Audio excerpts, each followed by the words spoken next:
ये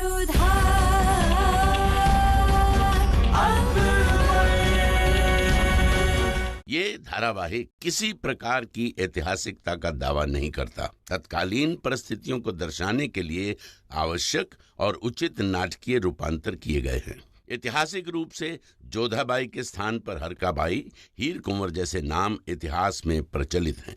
ये धारावाहिक किसी भी सामाजिक परंपरा और पारिवारिक संबंधों का ऐतिहासिक दावा नहीं करता है। इसका उद्देश्य किसी भी समुदाय की भावनाओं को ठेस पहुंचाना नहीं है। जब से जलाल ने जोधा बेगम से निकाह किया है, एक तमन्ना थी कि दोनों अजमेर जाकर माथा टेकें। और देखो, आज अल्लाह ने खुद दोनों को बुलावा भेजा है। जब जलाल जोधा को निकाह करके लाया था, तब से यही चाहते हैं कि दोनों साथ हों। लेकिन वो दोनों साथ ही तो हैं भाभी जान। वो सिर्फ पास हैं गुलबदन बेगम, साथ नहीं।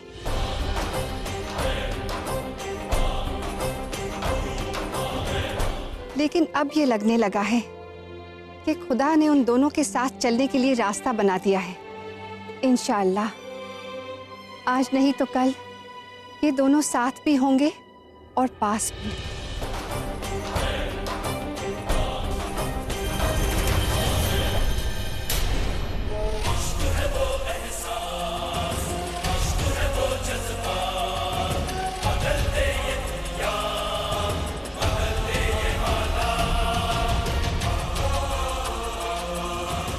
अगर इंसान अपने कदम संभाल कर नहीं रखता है तो अक्सर फिसल जाता है जोधा बेगम।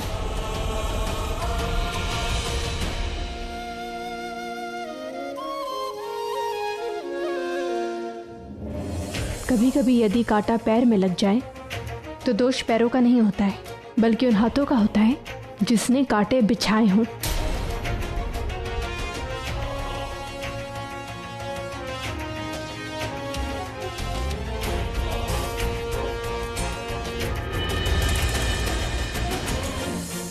गुलबदन बेगम, इन दोनों की आज की ये अनबन कल की तारीख बनेगी।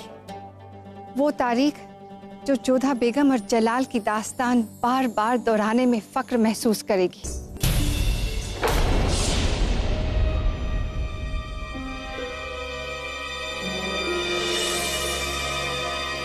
बाहर जाकर पहरा दो, जाओ।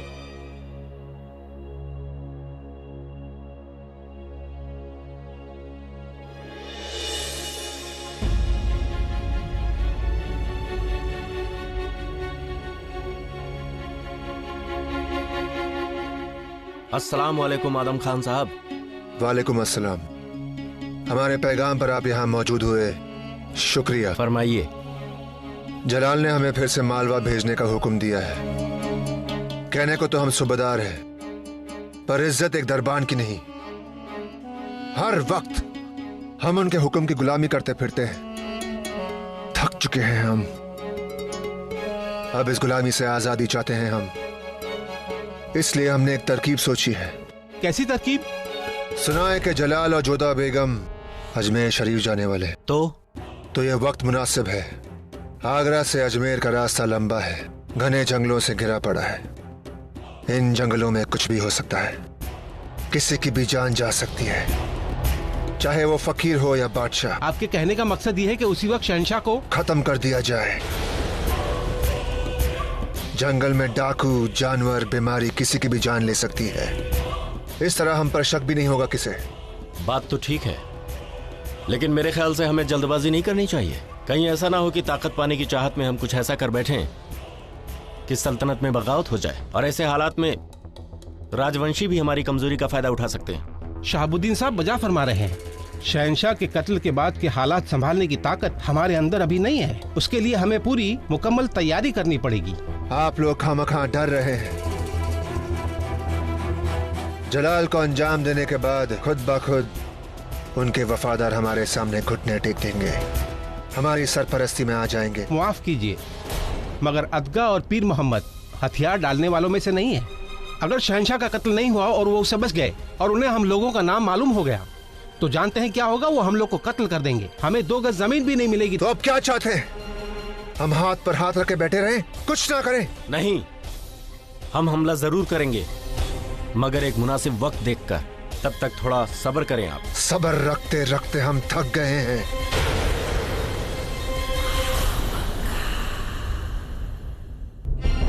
अब और सब्र किया तो मालवा की रियासत हमारे हाथों से निकल जाएगी। खबर पुख्ता है, बाज बहादुर मालवा वापस जीतने की तैयारी कर रहा है। आप लोग भी जाइए, तैयारी शुरू कीजिए। खुदा हाफिज। खुदा हाफिज। आदाब।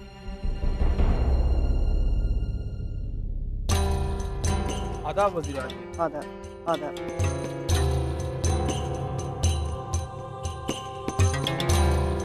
हम आपको पूरे महल में ढूंढ रहे थे, क्या जान सकते हैं यहाँ पर क्या मसलत हो रही थी? मालवा में बगावत के आसार हैं, उसे कुचलने के मशवरे कर रहे थे। तो उसके लिए आपको मुनाम खान और शहाबुद्दीन को इकट्ठा करने की क्या जरूरत थी?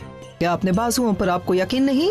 हमें अपने बाजुओं पर पूरा यकीन है अम्मी जान, लेकिन अब क्या करें, आपके अजीज जलाल को हम पर यकीन नहीं रहा।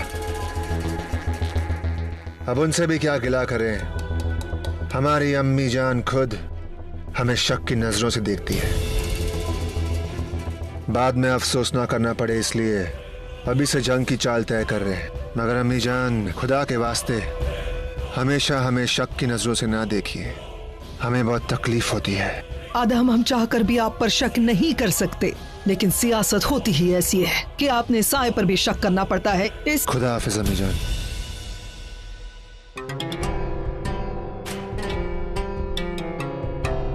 हम आप पर शक नहीं कर रहे हैं आदम, कैसे समझाएं? अब इसे शौक कहें आदत। शतरंज खेलना हमें बचपन से ही बहुत पसंद है। वो और फरमाइए। जिंदगी के तमाम फलसफे, मुश्किलें, तमाम पैतरे और हल इस खेल में छुपे हुए हैं। पर अब हम नहीं लेंगे रुकैया बेगम। हम अपना तवज्जो इस खेल से हटाना नहीं चाहते हैं। आखिर हमारा मुकाबला आपके साथ है। तवज्जो हटी और एक ही पल में बाजी आप जीत ले जाएंगे। ठीक फरमाया सलीमा बेगम ने। तवज्जो हटी और बाजी कोई और ले गया। जैसे अजमेर शरीफ जाने की बाजी जोधा बेगम ने ले ली रुकैया बेगम के हाथ से। वजीर, एक कदम आगे चलिए।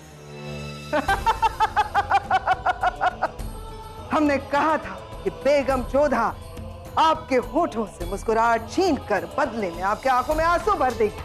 होशियार किया था हमने आपको, कहा था हमने आपसे, रोकिए जलाल को और मर जाने दीजिए जोधा को, लेकिन आपने हमारी एक बात नहीं मानी। और अब अजमेर शरीफ जाने का वो आपका हक भी आपसे छीन लिया है बेगम जोधा ने। दीवाने खास के बाद जिंदगी की शतरंज में भी मात दी बेगम जोधा ने आपको, मात दे दी उसने आपको।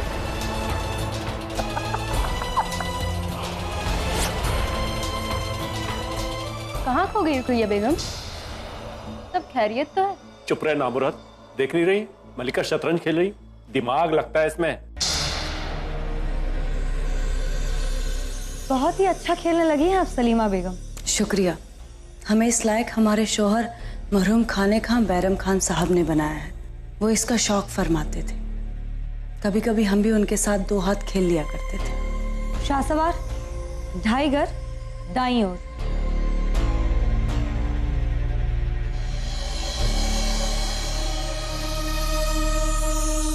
अच्छी चाल चली है आपने रुकैया बेगम, लेकिन आपने अपने बादशाह की ढाल हटा ली है।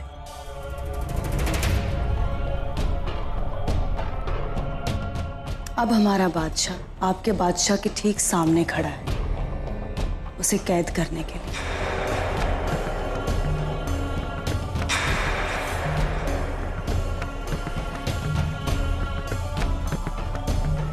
इतना खुश मत होइए सलीमा बेगम, ये खेल जिंदगी की तरह है, पलक झपकते ही सब बदल जाता है।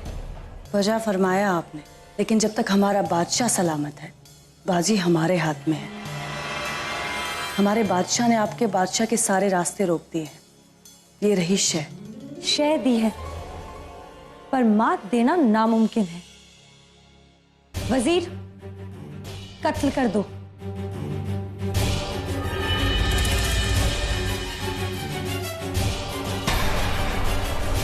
सुभान अल्लाह, माशाअल्लाह। क्या चाल चली है रुकैया बेगम। कोई भी बेगम हमारे सामने क्यों नहीं आ जाए सलीमा बेगम, हमारे बादशाह को कोई भी नहीं छू सकता है, क्योंकि उनका दिमाग सिर्फ हमारे इशारों पर चलता है। कोई भी बेगम हमारे बादशाह को कैद नहीं कर सकती, छीन नहीं सकती हमसे। बादशाह सिर्फ मलिकाए खास के हैं।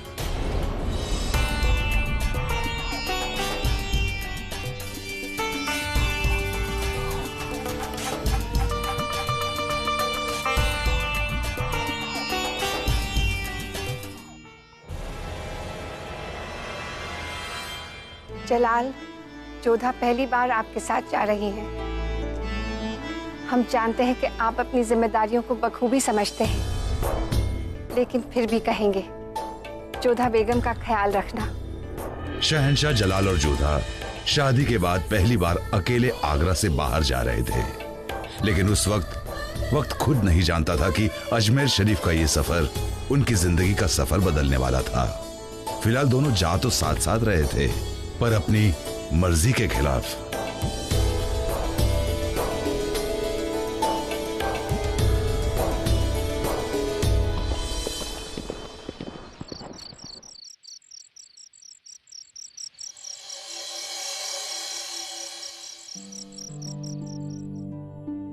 तुम्हें ज्ञात है क्या शहंशाह ने अपना खेमा कहाँ लगवाया है?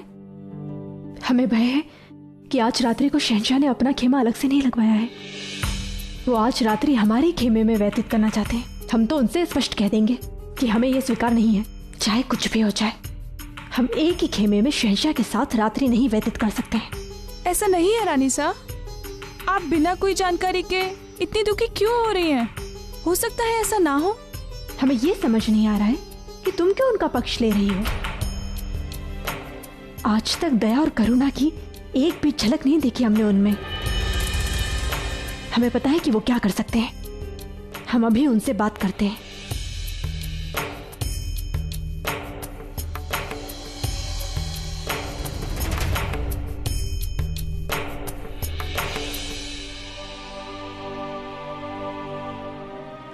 कहिए। हम आपको स्पष्ट कह देना चाहते हैं कि हम आपके साथ एक ही खेमे में रात्रि नहीं व्यतीत करना चाहते, और आप बलपूर्वक अपनी इच्छा हम पर लाद नहीं सकते हैं।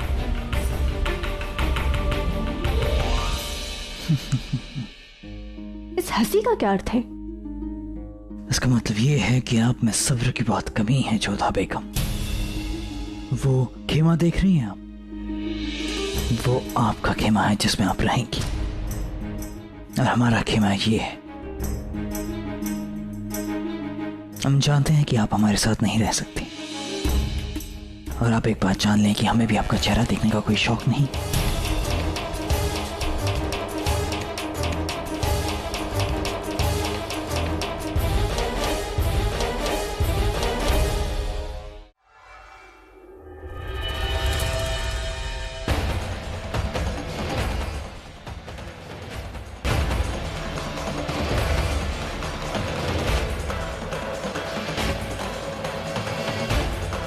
सिपाहियों,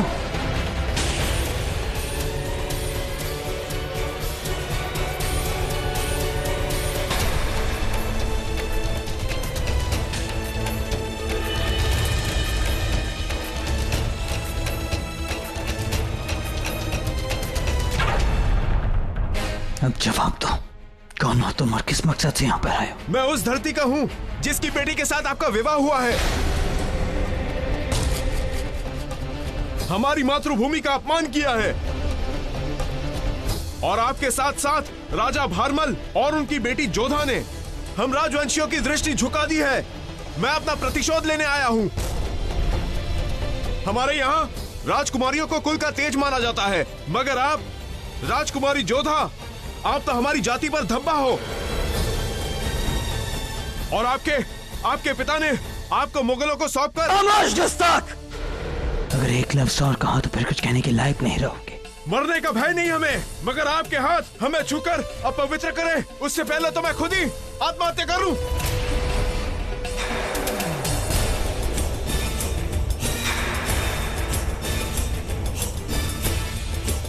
मुगल बेगम की शान में गुस्ताखी करने की सजा तो तुम्हें जरूर मिलेगी। क्षमा कीजिएगा शहंशाह, वध करें या दंड दें, परंतु जिस पवित्र यात्रा के लिए हम जा रहे हैं वो तो दूषित हो जाएगी ना।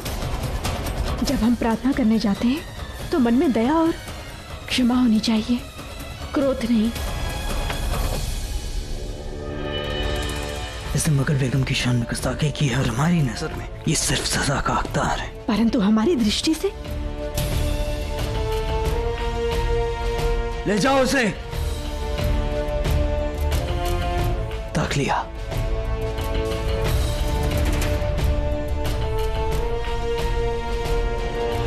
अब बताइए क्या कह रही थी आप?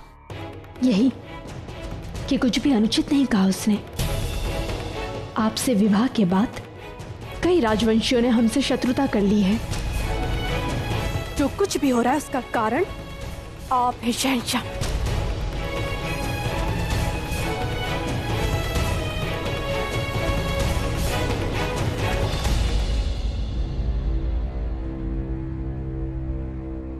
हुजूर, आज जो ये वाकया हुआ है उससे ये तो तय है कि आपको खतरा है, साथ ही आमिर की बेटी होने की वजह से जोधा बेगम को भी।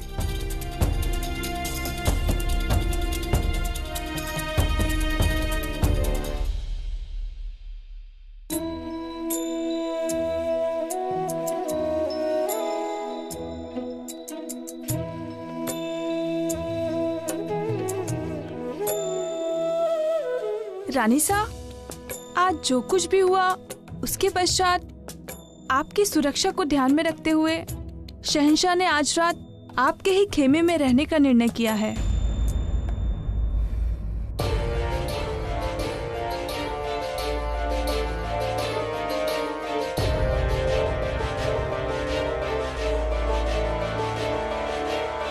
हमने कह दिया था कि हम ये स्वीकार नहीं करेंगे, फिर भी वो हमारे खेमे में ही आ गए। कभी अपने वचन के पक्के नहीं रहते शहंशाह।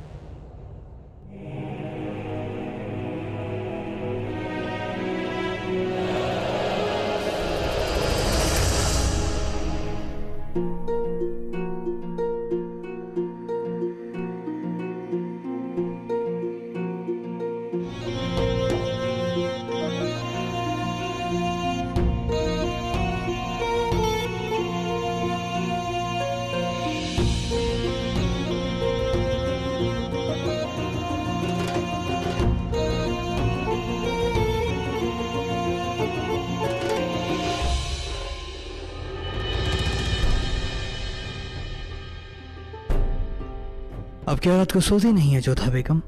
जब कोई पराया हमारे खेमे में हो तो कोई सो कैसे सकता है? तो ठीक है, एक काम करते हैं, अब निगरानी करिए, हम आराम से सोते हैं।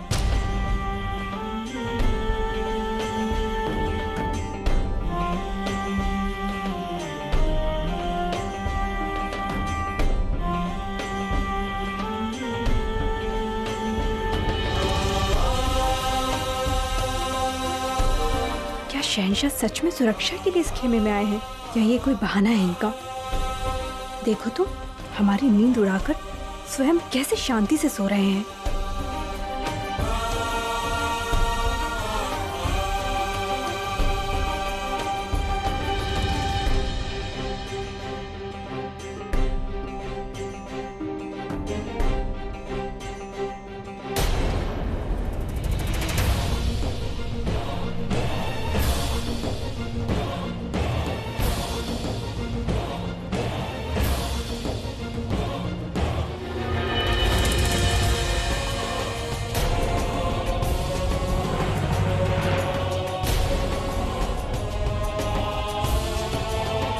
हमने आज सुनी थी। हम ही थे।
हमारा संदेह बिल्कुल सही था।